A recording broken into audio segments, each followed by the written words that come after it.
めちゃくちゃ便利な Android ナビからさらに便利になった最新の Android ナビに変えていく。よし、できた。いて、あのナビを超えた Android ナビが登場したらしい。取り付け編。ついに来たか。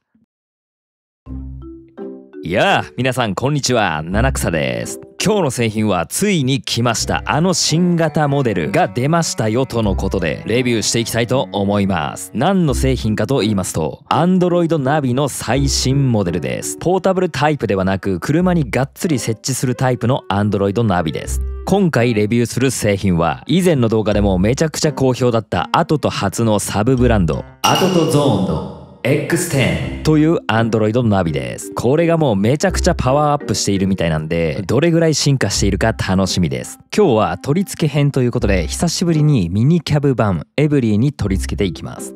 以前こちらの動画でアトトさんの当時のフラッグシップモデル S8 ウルトラプラスをレビューしましたが、こちらの動画七草の動画史上一番再生されております。今もなおたくさんの方に見ていただいているんですが、このタイプのナビに新モデルが出たということでまたね、素人ながら頑張って一から取り付けていきますので、よろしければぜひ最後まで見ていってください。こちらの過去の動画もバックカメラの配線が新モデルのものとは若干違いましたので、以前の動画の方が参考になるって方もいると思います。こちらの動画概要欄に貼っておきますのでよろしければご覧ください。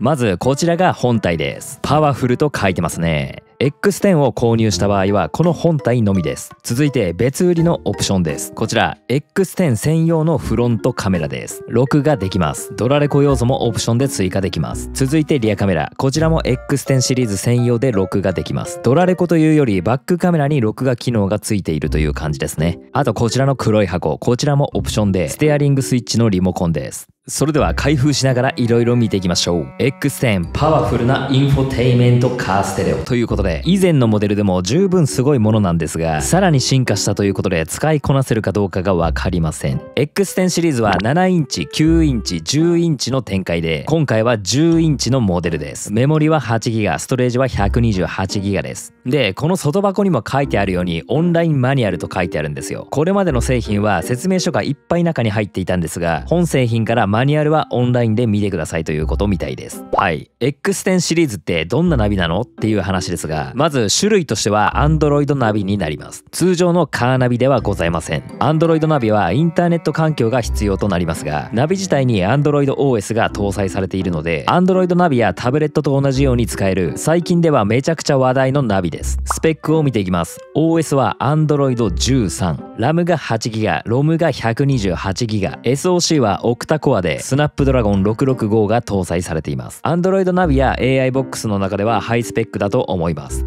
主な特徴はこのような感じで、ここには書ききれないほどたくさんの機能があるんですが、高解像度の QLED タッチスクリーンになっていたり、今回チャット GPT も搭載されていて、ドライブチャット AI ボイスアシスタントというものがこう話しかけるだけで操作できたりするみたいなんで、これはもう楽しみです。その前にちゃんと取り付けられるかな。詳細の機能面については概要欄の製品ページからご覧ください。もちろん Android ナビなんで YouTube や Netflix、プライムビデオは見れますよ。ひとまず全部取り出していきます。本体の他に付属品があるんですが、すごいシンプルな印象です。説明書類が圧倒的に少なくなってますね。説明書類は全てオンラインで見てくださいという形になりました。紙がどっさーっといっぱいなくていいですね。はい、この中には本体を取り付ける際のベースとなるシャーシとケーブル類が入っていました。詳しくはウェブで見てくださいという説明書は入っています。この本体に入っているものを全て取り出しました。本体の付属品はこれで全てです。それじゃあ軽く一つずつ見ていきましょう。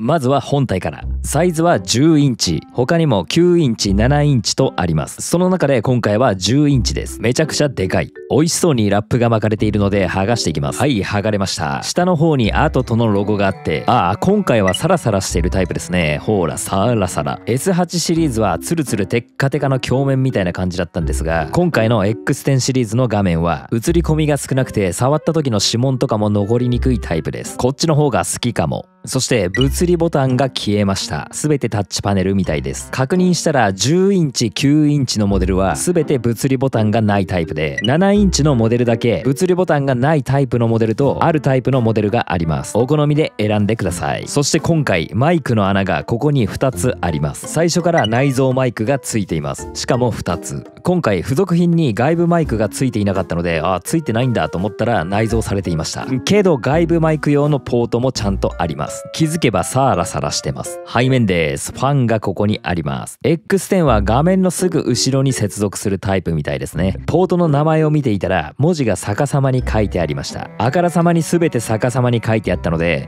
これは何かあるなと思っていたら、実際に車で設置するときはこの向きなんですよね。このケーブルどこかな。この向きだと文字が逆さまじゃない。設置者への優しさでした。接続は後でやっていきます。次、メインのケーブルが一つ。これね、海外の公式の動画ではこっち側がギボシ加工されていなかったので、接続大変だなと思っていたらギボシ加工ちゃんとされていました。よかった。ここのケーブルは常時電源やアクセサリーやスピーカーなどいろんな線があります。で、反対側はこれ。こっちをナビに接続します。続いてこれ、なんだかわからないケーブルです。見た感じなんか音系のケーブルかな。今回は使いません。続いてこれ、SIM カード用のケーブルです。グローブボックスらへんまで引っ張ろうかな。使わないけど SIM ピンもついていてナノ SIM サイズでした。次、 USB1 レコーディングストレージと書いてある USB-A タイプのケーブルが1本。ドラレコの録画に USB メモリーとかで使うのかな。もう1本ありました。 USB2 外部記憶装置と書いてある USB-A のケーブルが1本。これは USB メモリーなどに音楽や動画を入れておけばオフラインでも視聴できるというものですね。次、なんだこれと思いましたが、 GPS と Wi-Fi アンテナ、 4G LTE アンテナが一緒になったものです。この3つが1つのポートにまとまったのはいいですね。このでっかいのが GPS と 4G LTE アンテナで、この細長いのが Wi-Fi アンテナです。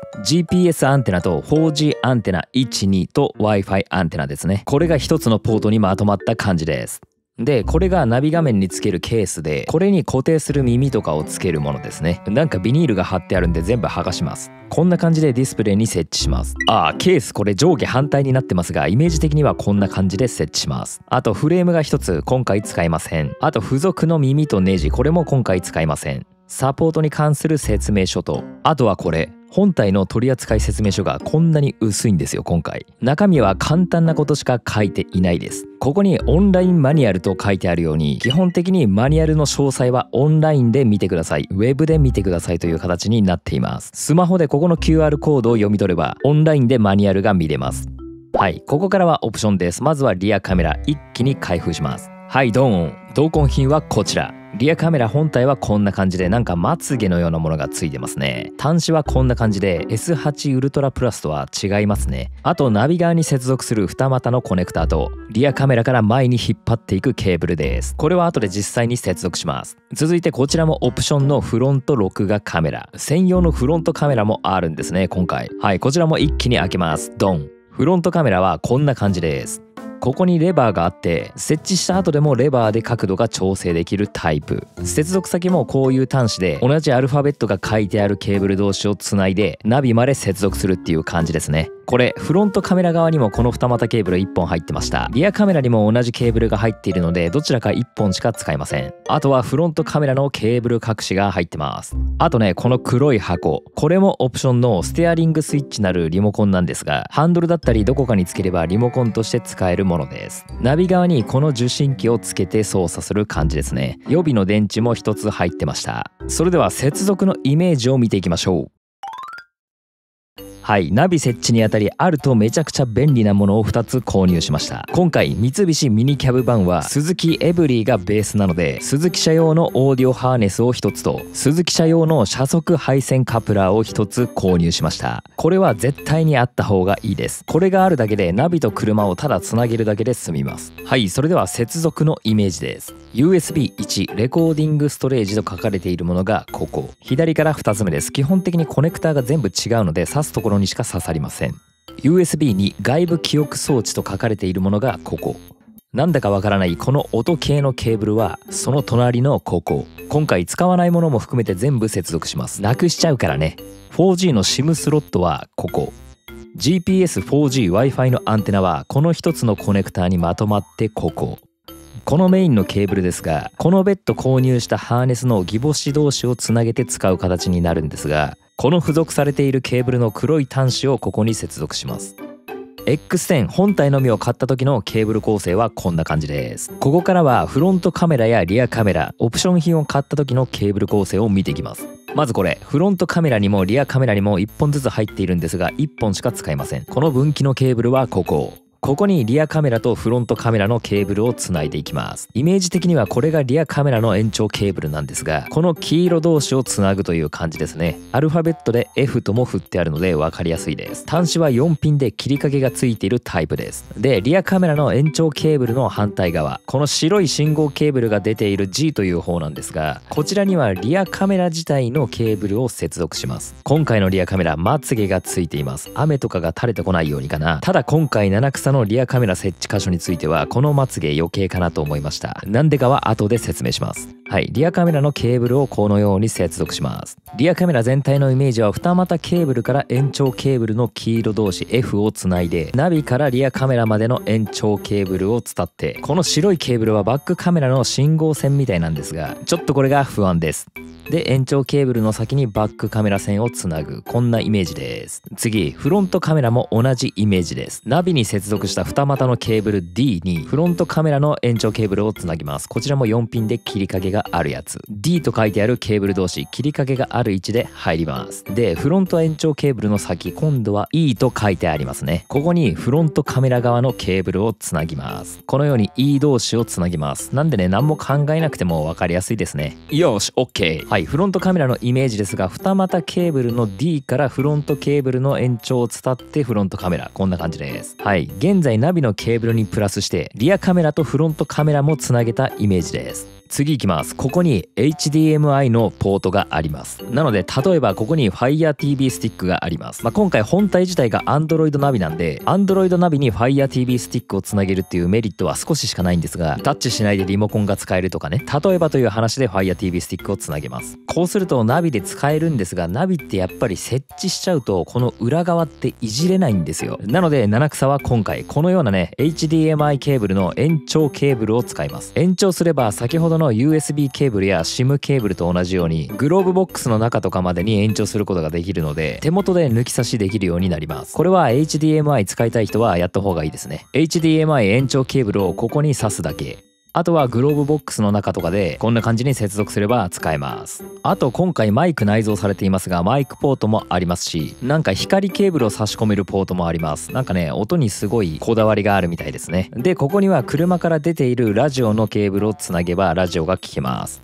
そういえばバックカメラのつなぎ方が S8 ウルトラプラスとは違くなりましたね。前はここら辺の RC インポートにつなげて、さらにそのケーブルから出ているピンクの信号線をカニで挟んで分岐させたり、アクセサリーのケーブルも分岐させたかな、2本ぐらいカニで挟んで分岐させてましたが、そういう余計な手間がいらないみたいですね。このバックカメラの白い信号線が届くかな。バックカメラは純正の位置につけたいのでここが不安です。このリアカメラ延長ケーブルから出ている白い信号線、ギアをバックに入れた際にナビ画面に移すためのケーブルみたいなんですが、これをバックライトのケーブルと分岐させるのが一番早いんですが、ミニキャブ版エブリーはバックライトが下の方についてるんですよ。で、バックカメラの取り付け位置は純正同様バックドアハンドルの位置に取り付けたいので、そこの位置だとバックドアなんでやっぱり開いた時の分を考慮するとケーブルが一番下のバンパーのバックランプの位置まで届かないんですよ。なのでこの白いケーブル取り付けられないからどうしようかな。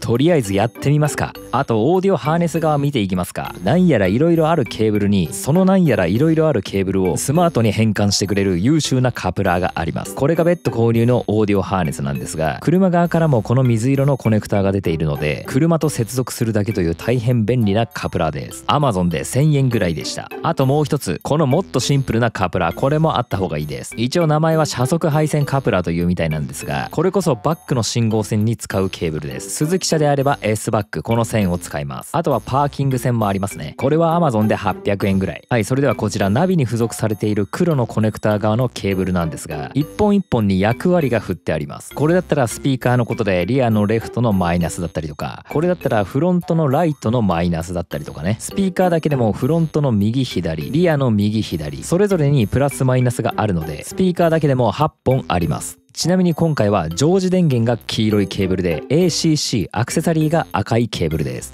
対して別途購入のハーネス、こちらも同様一本一本に役割が割り振られていて、黄色が常時電源、メインパワーと書いてありますが2口に分岐されています。赤がアクセサリー、こちらも2口使えます。あとは同じもの同士をつなぐだけ。これだったらリアスピーカーのレフトのマイナス同士をつなげます。もともとギボシ加工がしてあるのでただ押し込むだけ。しっかりと押し込んでください。はい、こんな感じで同じケーブル同士をつなぎました。でリアカメラを購入した方はこのピンクのリアカメラ、このケーブルはこちらの別途用意した車速カプラーに接続します。このカプラーには S バックと T バックというものがあります。 S バックの S はスズキ車用、 T バックの T はトヨタ車用みたいです。今回はスズキエブリーベースなので S バックに接続します。ぐーっと押し込めば OK。 あとパーキング線もかな。はい、メインケーブルのイメージはこんな感じ。黒側がナビ側に刺さって、この水色のコネクターとこの白の車速カプラー、これは車から出ているコネクターに接続します。あと先ほども言いましたが念のためもう一本車から出ているラジオのケーブルがあります。それはここに挿します。ハーネスはこういうイメージですね。この水色と白のコネクターは車から出ているコネクターと接続します。この時何本か繋がっていないケーブルがありますが、そこは気にしないでください。あとね、アースケーブルはこのようにね、金属の部分と一緒に締めてください。あとそうだ、このリモコンを買った人は受信機側を接続する必要があります。これは付属のメインケーブルにこのようにね、ステアリングスイッチジャックというものがありますので、ここに接続します。これでリモコンが使えるようになります。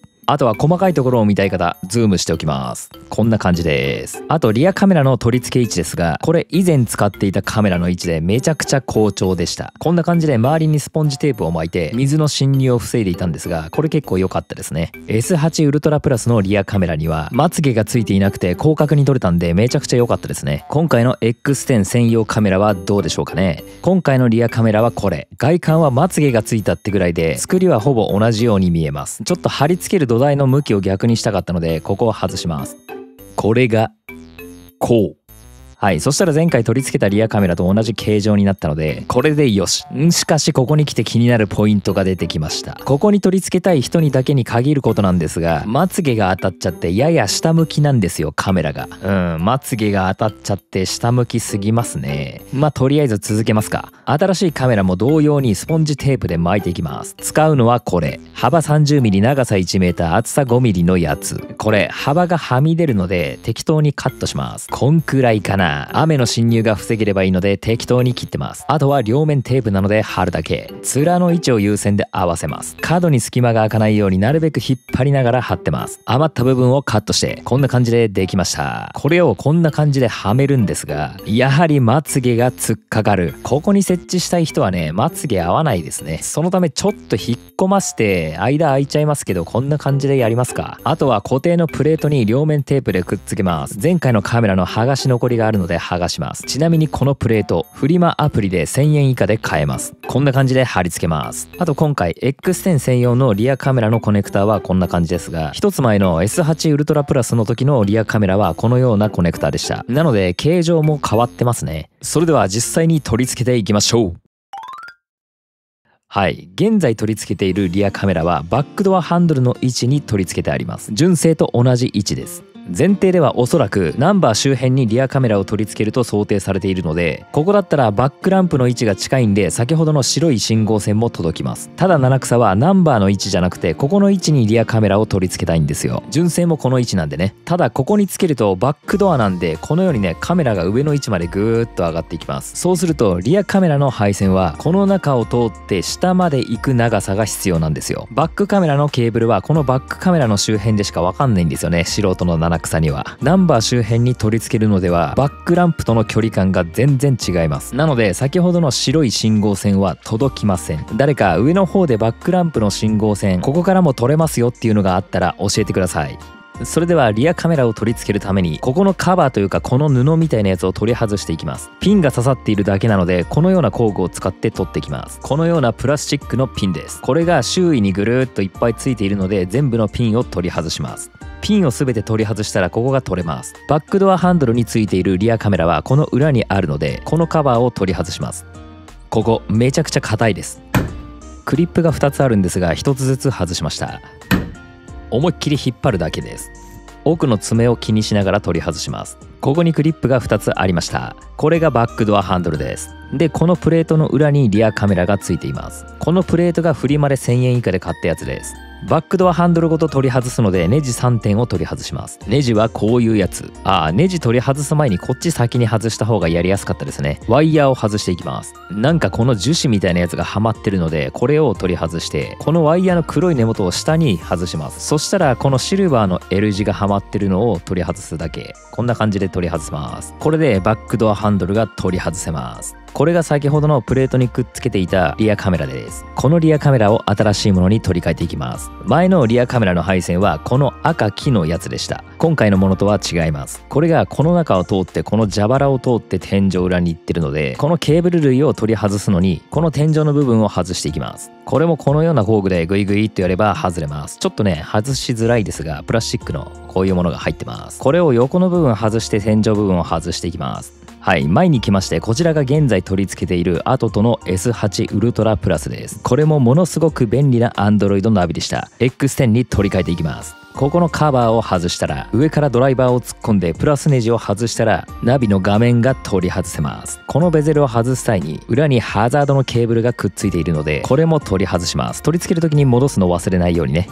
この状態でネジ4箇所を取り外したら本体をそのまま引き抜けます。この辺はね前回の動画を見ていただければ配線がわかると思います。おっとマイナス端子外してなかったわ。皆さんは作業前に必ずバッテリーからマイナス端子を外してください。ミニキャブ1エブリーはバッテリーがここにあります。つまみネジを2箇所外したら蓋を外してバッテリーのマイナス端子を外します。ここですね。このネジを緩めたらこんな風に取り外せます。この後絶縁しておけばなおよし。前に戻って以前のナビはここにピンマイクをつけていました。今回の X10 はマイクが内蔵されているためこれも外します。ここもめちゃくちゃ硬いんですが爪でくっついてるだけなので引っ張って剥がします。以前の動画ここはあんまり乗っけていなかったんですがピンマイクをこのように配線していました。そしたらメーターパネルのネジを2箇所外してこのパネルにもクリップがついているので引っ張って外します。そしたら裏にケーブルコネクターが1箇所ありますのでここも外します。と思いましたが寄せればここの隙間からここのケーブル取り外せそうなのでピンマイクケーブルはこのまま外しちゃいます。はい、ナビも全部外しました。もともと車から出ているケーブルはこれとこのラジオのケーブルだけ。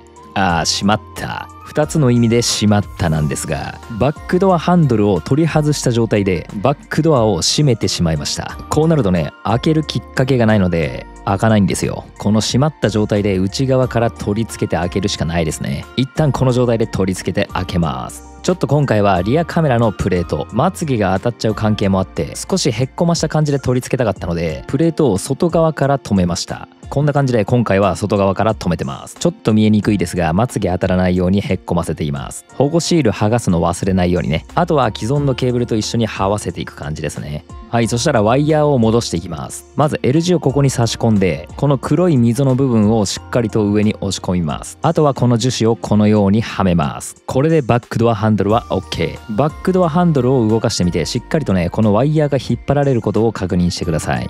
はい、これがリアカメラの延長ケーブルなんですがこれの白ケーブルがついていない方を前まで引っ張っていきます。ここから通してこの中を通って蛇腹を通って天井まで抜けるっていう感じですね。そこでこのようなケーブル通しを使います。このケーブル通しのようなものがないと少し厳しいです。この中を通ってこっから顔を出していきます。このようにケーブル通しとリアカメラの延長ケーブルをビニールテープで留めました。はい、今ここから頭を入れてこの中を通ってここから顔を出しました。一旦ここまで引っ張っていきます。はい、今手元のところまでケーブルを引っ張り出すことができました。ここまで出たんでいよいよ次は蛇腹の中を通していきます。蛇腹を通ったらこの天井裏に来るのでこの裏を通していく感じですね。前回やってみて蛇腹の中を通すのがめちゃくちゃ大変だったのでここも配線通しを通しました。これでだいぶ楽に通すことができます。前回はシリコンスプレーを使いましたが今回はパーツクリーナーで試してみました。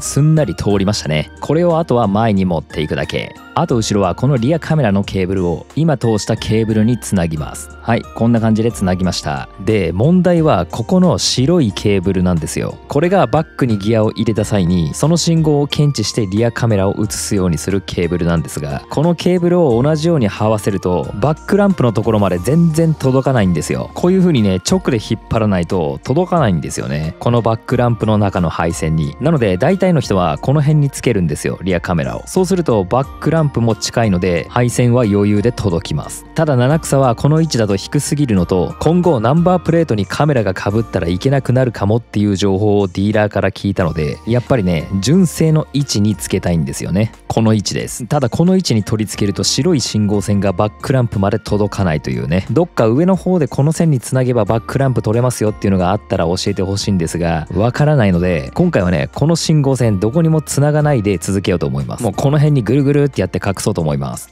フロントカメラも取り付けましょう。取り付ける位置を脱脂します。今回はど真ん中センターに取り付けました。配線は天井と A ピラーから下に落とすルートです。はい、ナビに戻りまして、これが車側からもともと出ているケーブルです。ここにケーブルイメージで説明した別途購入のハーネスと車速カプラーをつなげれば OK です。あとラジオのケーブルね。今ケースに固定するための耳を付け替えてハーネスと車速カプラーを差し込んだ状態です。ケーブルから出ているアースはここで取りました。パーキングのケーブルもアースに落としてしまえば走行中も操作が可能となるので、やりたい人はやってください。で、耳の位置はとりあえずここにしました。今回七草はクワガタ端子の在庫が切れていたためパーキング線のアースの落とし込みはやってません。ちなみに YouTube などの動画アプリ、 Google マップや Yahoo カーナビの地図アプリはもともと走行中でも操作可能です。と言いますか、一部を除いたほとんどの操作がもともと走行中でも操作可能です。はい、グローブボックスから USB2 つと SIM スロットと延長した HDMI を出しました。あとはこの辺のケーブルをナビに接続していくだけです。この時点で周りのベゼル、このハザードのスイッチがついてるベゼルですね、これを先に取り付けることを忘れないでください。その後にナビにどんどんケーブルをつないでいきます。この辺のケーブルの接続詳細は取り付け前に説明した配線イメージを見ると分かりやすいと思います。はい、ケーブルを全て取り付けたのでナビを固定していきます。左右と上にあるネジに合わせて押し込んでいきます。そしたら上のネジと左右のネジを締めたら固定完了です。はい、ということでエンジンをかけてみます。ラジオがいきなり流れましたね。ひとまず設置したリアカメラとフロントカメラがちゃんと映るかを確認します。はい、ホーム画面はこんな感じです。よし、リアカメラから試していきましょう。バックに入れて映るのでしょうか。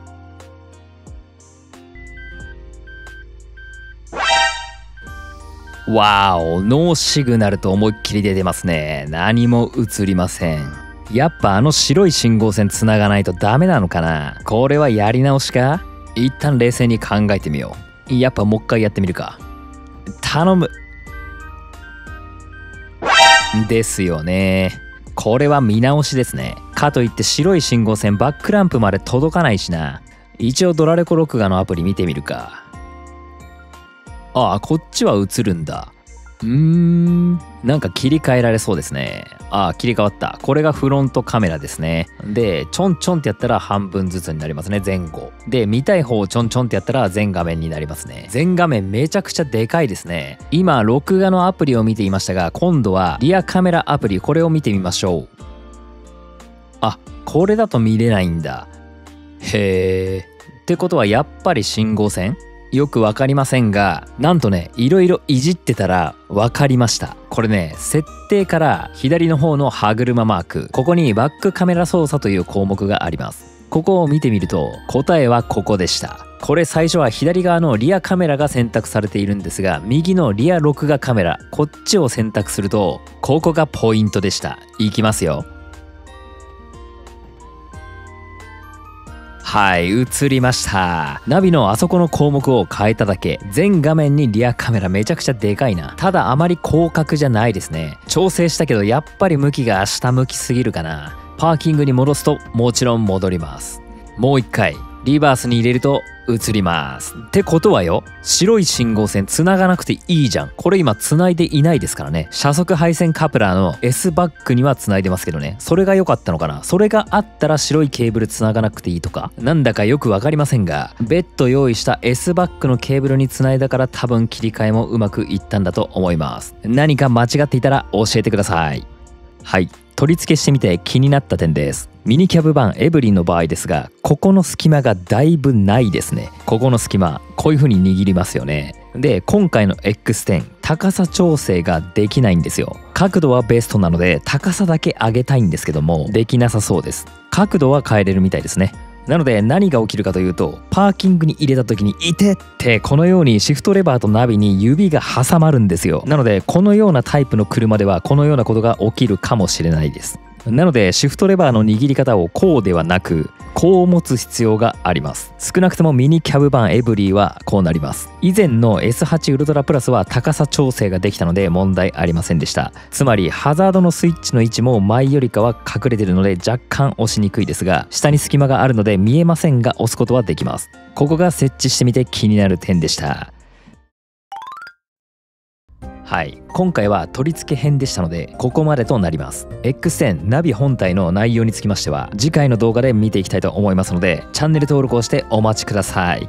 内容まで詳しくまだ触れていませんが、この製品が気になった方は概要欄にリンクを貼っておきますのでぜひチェックしてみてください。このチャンネルではアウトランダー PHEV のオーナーがアウトランダーに関する情報や車で使える便利なアイテムなどを自由気ままにレビューしています。よろしければこの動画の評価とチャンネル登録よろしくお願いします。合ってるかどうか分かりませんが素人でもなんとか設置できました。それじゃあ今日はこの辺で See you again!